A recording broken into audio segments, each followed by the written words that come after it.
ताई, तर लग्नाला ना फक्त 1.5 महिना बाकी होता आणि अजूनपर्यंत आमची पूर्ण शॉपिंगही बाकी होती.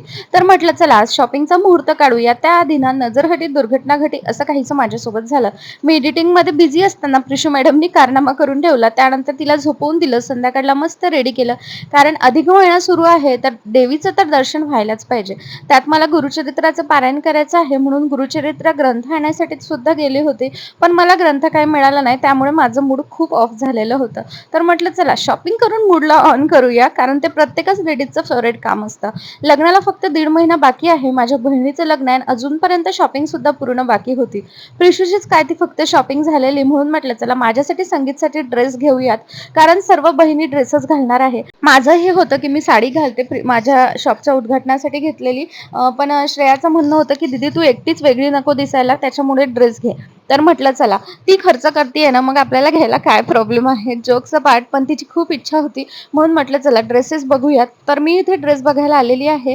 मी आधी सुद्धा तुम्हाला इथलं कलेक्शन दाखवलेलं आहे. फुल्लक माझ्या चॅनलला अपलोड झालाय, तो नक्कीच बघा. इथे ना व्हेरायटी सुद्धा खूप छान होती, डिझाईन सुद्धा खूप छान होते. पण प्रॉब्लेम हा होता की वर्क खूप जास्त होतं आणि मला एवढं वर्क पाहिजे नव्हतं. मला थोडं सिम्पलमधून पाहिजे होतं, पण तसं काही मिळालं नाही. आम्ही भरपूर ड्रेसेस बघितले, पण असं झालं की नको, हे फुल्ली स्टिच सुद्धा नव्हते, त्याच्यामुळेही मन नाराज झालं. खरं तर फक्त 1000च प्राईस होती. पण मला असं वाटत होतं की प्राईस वाईज थोडे जास्त गेले तर चालतील, पण स्टिच पाहिजे. कारण वेळेवर कुठे टेलर वगैरे शोधणार ना ते व्यवस्थित परफेक्ट स्टिच करायला, कारण टेलरचे रेट सुद्धा खूप जास्त होते. पण प्रिशूला ना तिथे गेल्यापासून एकच ड्रेस फक्त आवडलेला आहे आणि तिचं हे चाललेलं होतं की तोच ड्रेस घे.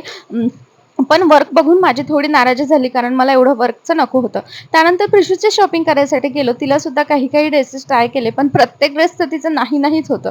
त्यानंतर मस्तपैकी तिच्यासाठी 2 ड्रेस घेतले. जाता जाता मँगो शेक घेतला आणि घरी आल्यावर ना तिने तिचे ड्रेसेस ट्राय करून बघितले. यातला एक आम्ही रिटर्न दिलेला आहे. कुठला ते तुम्हाला नंतर सांगते. चला मी या मिनी ब्लॉगला इथेच एंड करते. बाय.